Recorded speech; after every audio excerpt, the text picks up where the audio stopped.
top, and Big Pamillo gets the lane ward down. No members of SK, or not enough members of SKT T1 able to auto attack there.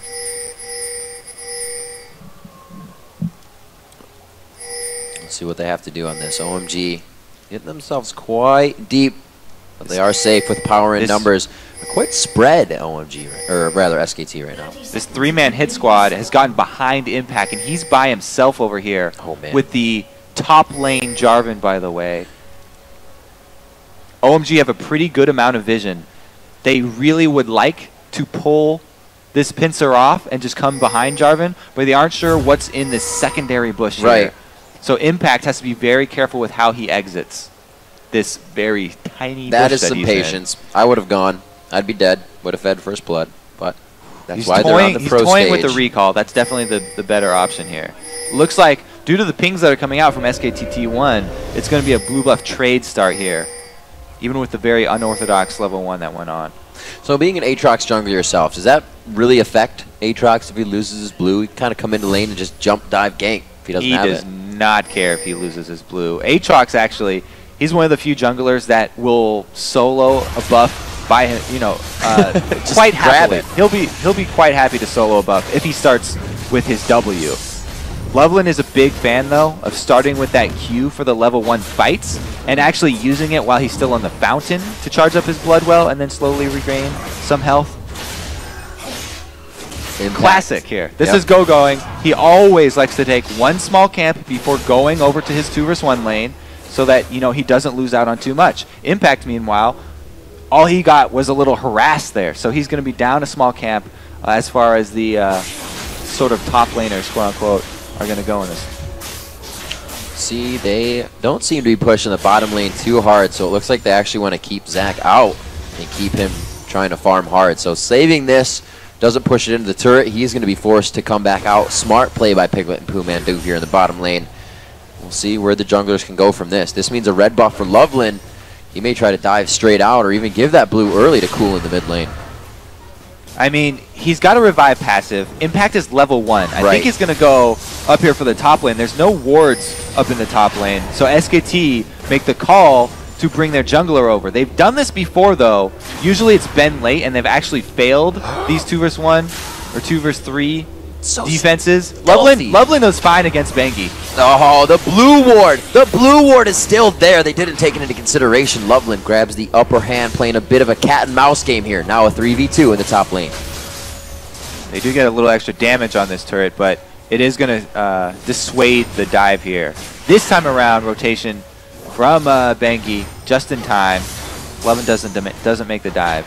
You can see the stat for both champions there on the mid lane showing 100% win rate for when they are picked here for Ahri and Syndra. We'll have to see who can teeter that strat. And it's, you know, I was talking about, you know, how Loveland is sort of unpredictable in the jungle before, but at SKT have to assume that he's going to dive that. He's on Aatrox, has a revive passive, Impact was zoned out, still level 1. Pretty easy call to go counter gank that. Neither team really loses much from that either. It's a very even trade. And that's something that we see them adapting to already. Because in the earlier games, we kind of saw that, you know, Doublelift would say it's a gentleman's thing, that it still happens, but it's not really practiced into it because it's not something that occurs a lot in the Korean gameplay. Now already adapting to it, seeing what's happening, making the right adjustments to keep safe in that top lane. Going, taking a lot of pressure on the bottom, but San still doing what he can with Big Pamillo here to get down the damage. Something a lot of people do forget about when they're laning against Vaynes is that you don't want to hug your turret because she will condemn you right into it.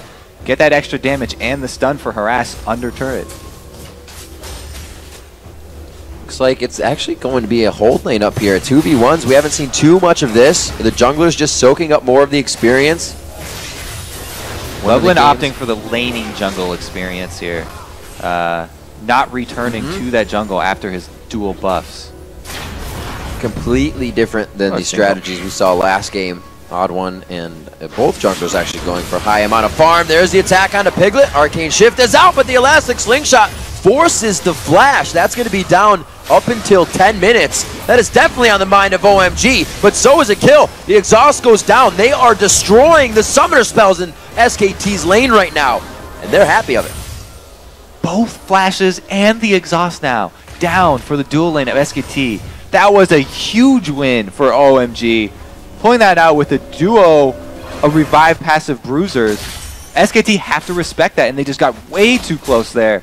Piglet and Pumandu burned some very, very important cooldowns. We'll definitely keep an eye on that timer and how much pressure they continue to put on the bottom lane. As we said, 10 minutes for those flashes to be coming back up relatively.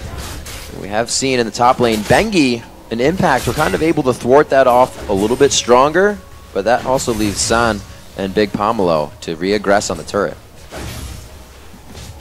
Yeah, they're going to do pretty well against this Jarvan in the 1 vs 2, but again, the 1 vs 2 for SKT, they have to be careful of Syndra. Level 6 Syndra can just blow up an Ezreal without barrier or a Sona. Neither of them with any of the defensive summoners. This got very exciting down in the bottom lane.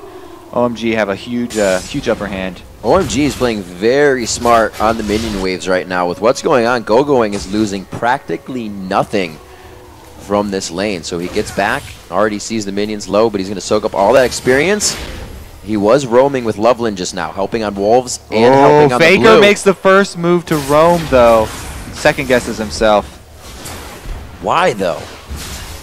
Maybe doesn't like the movement, doesn't like where the lane push is going. Very interesting plays here from Faker. He decides to choose not to go with his first instinct.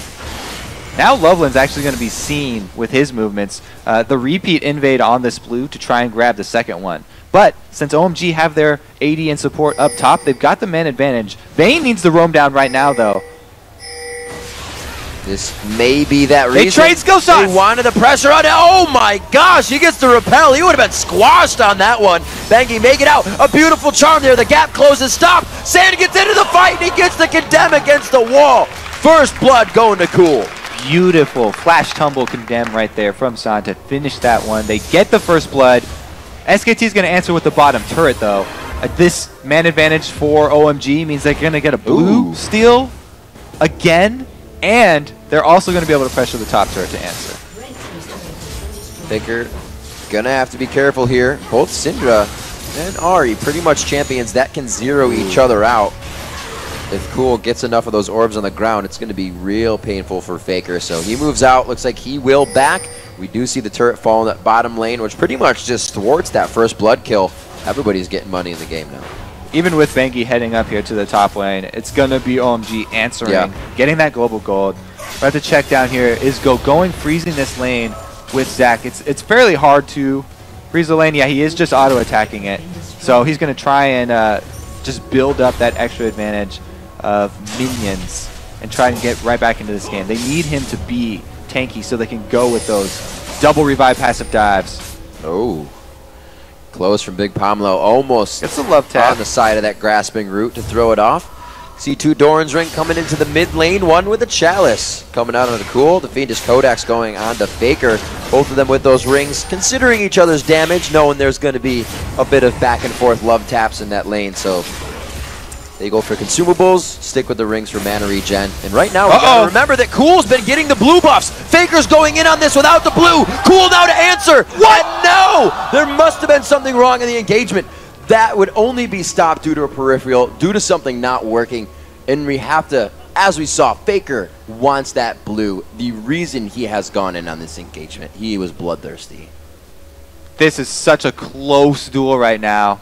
I'm actually frozen away from it. Can't even see how it's going to turn out. But the cooldown on the spheres from Syndra is so low.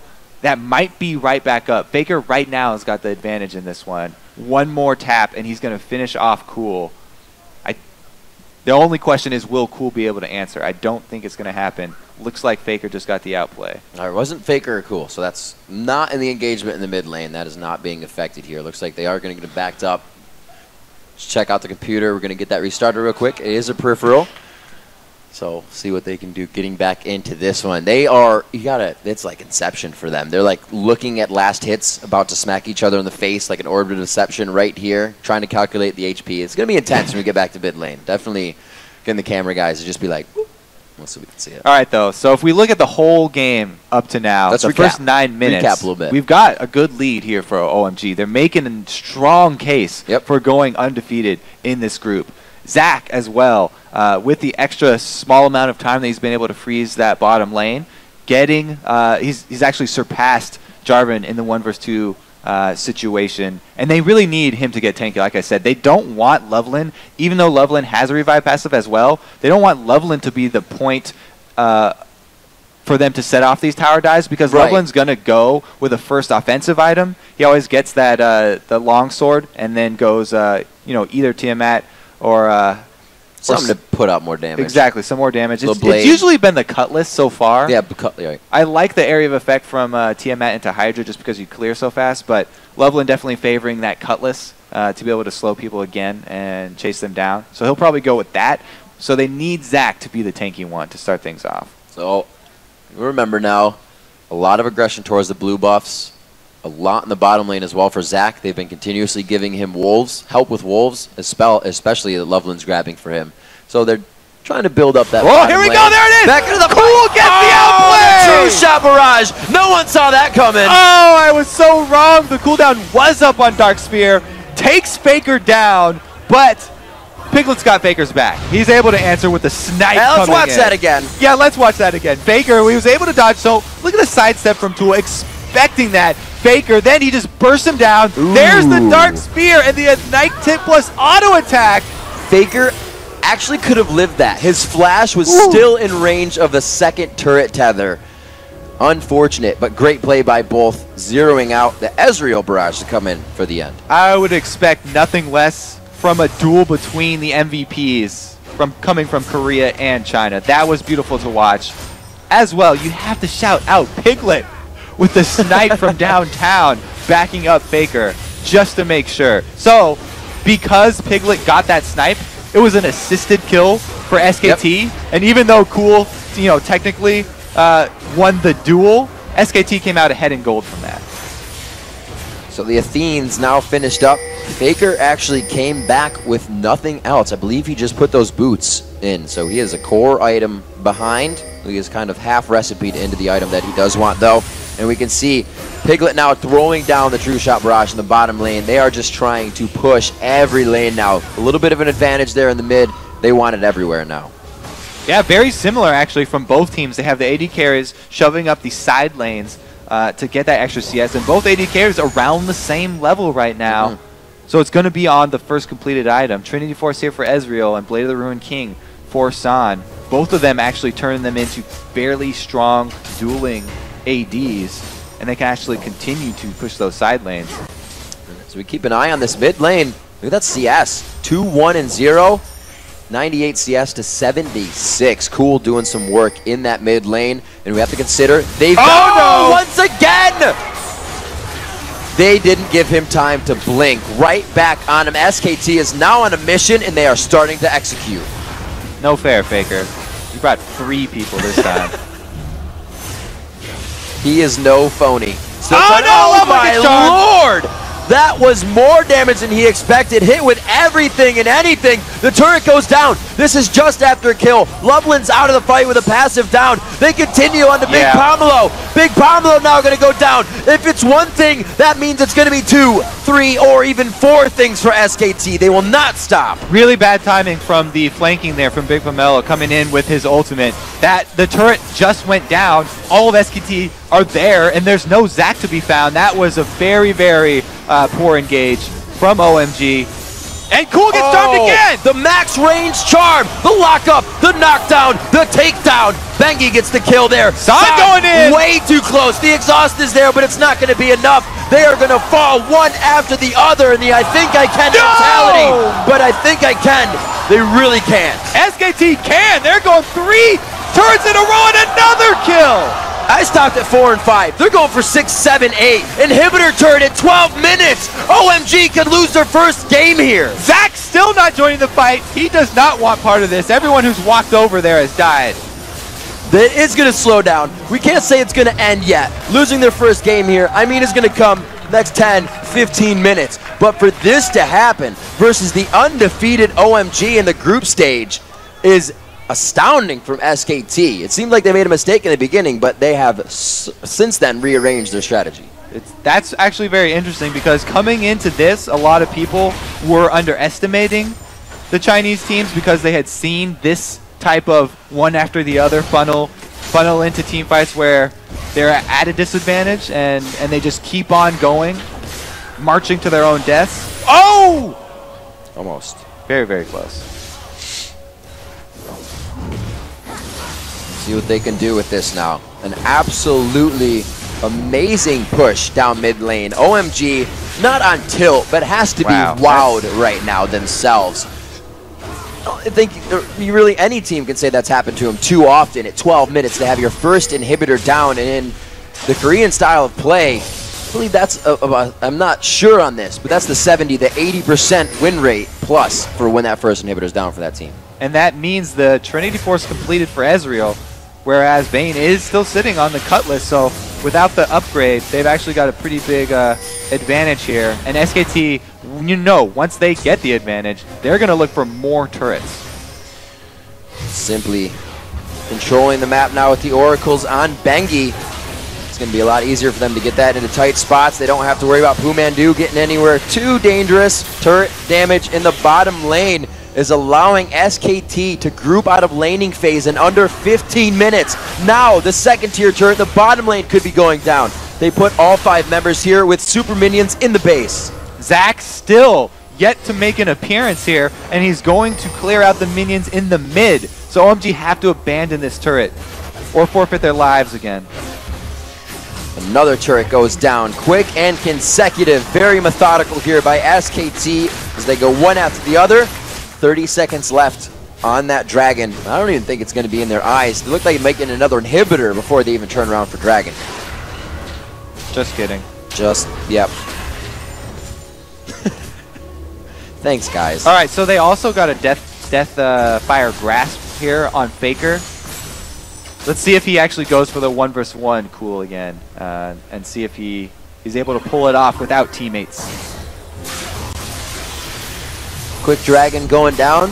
You see OMG, as they leave the base, they're at 5, but they're only spreading themselves thin as well along the base wall. They know they don't own too much of their jungle, and you can see the pink wards coming down.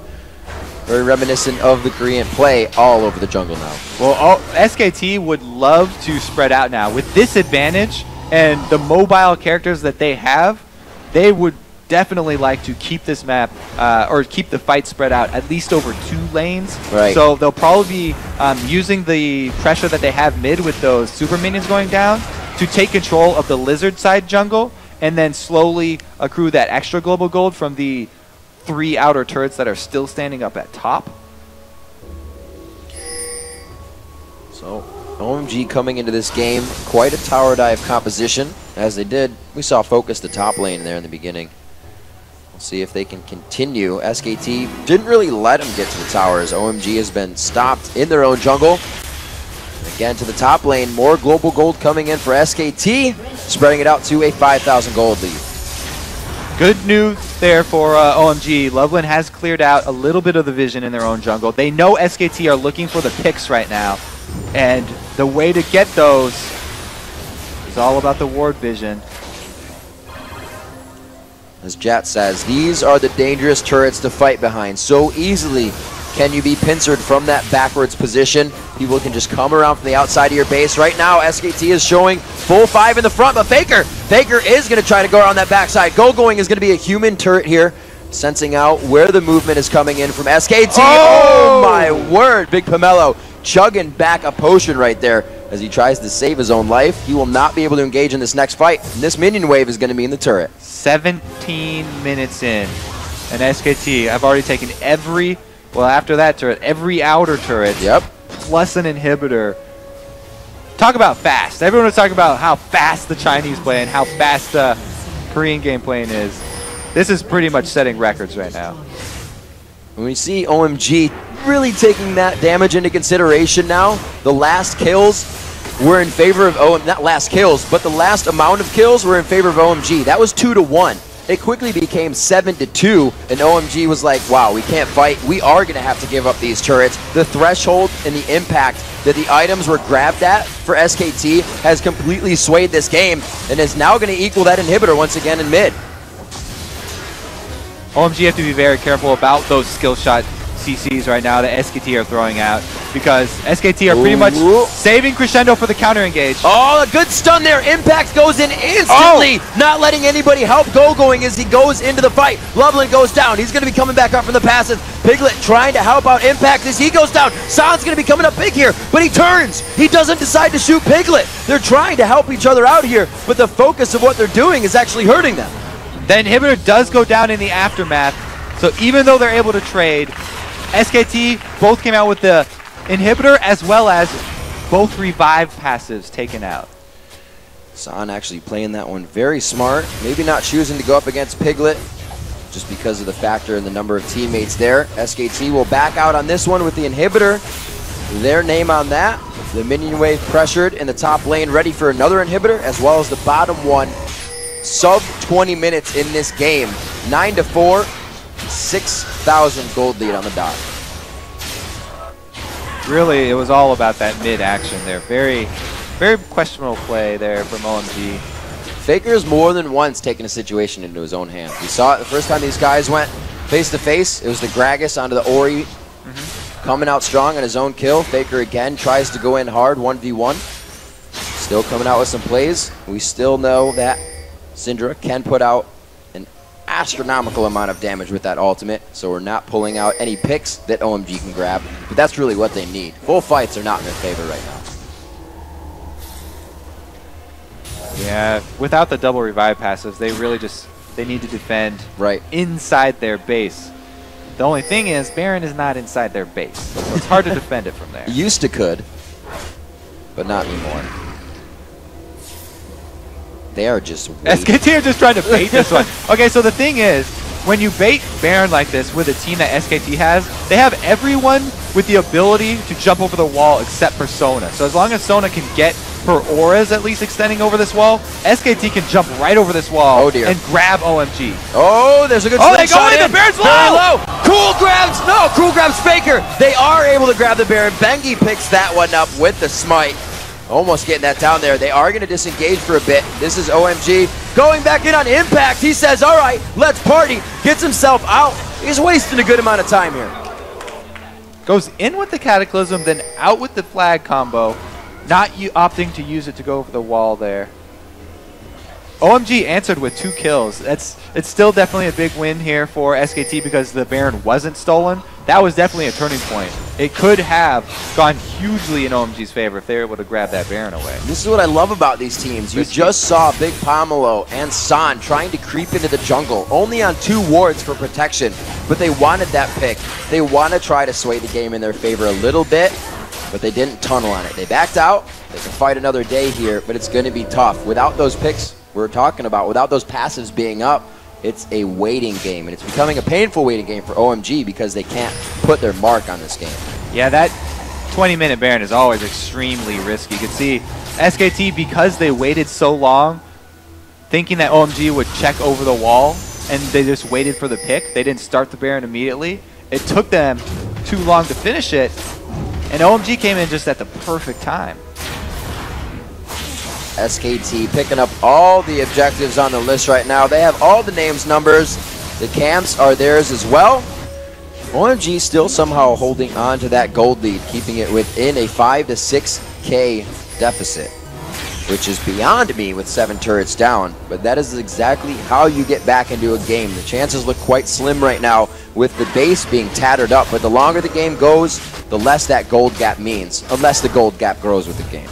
Now, OMG have been playing with an inhibitor down since the 12-minute mark around there. So that means at least they have had a steady flow of minions coming into their base, making it a little bit easier for them to farm that up. There goes Faker! But it is not their base, seemingly. SKT trying to get a second one out of this game. They do get good damage on the turret, re-prepping another one. This is going to open it up. The True Shot Barrage pressing them off. You can see Go going, still not having home guard boots. It's not something he can pick up. The fight goes in. An obliteration for 2 members of OMG. They look like they can turn on the Nexus turrets here, but it's going to be the Let's Bounce. Go going, trying to thwart them off of the turrets, and they're going to do what they can to demolish what they can in the base, and then head for the Nexus. Another inhibitor down. SKT definitely look like they're going to finish this one off. This was mostly about that mid lane action there that extended for several minutes. We said it all week. This tournament is mid lane focused. Faker coming up huge for his team. A sliver of health, living still on the outside as well. They take down San. They have taken down Cool, and this could be the Nexus as well. Cool will respawn. Going has fallen in the previous fight. SKT will put a tarnish on OMG's record in the group stage with this win. They end up with identical records then, having traded wins. Yep.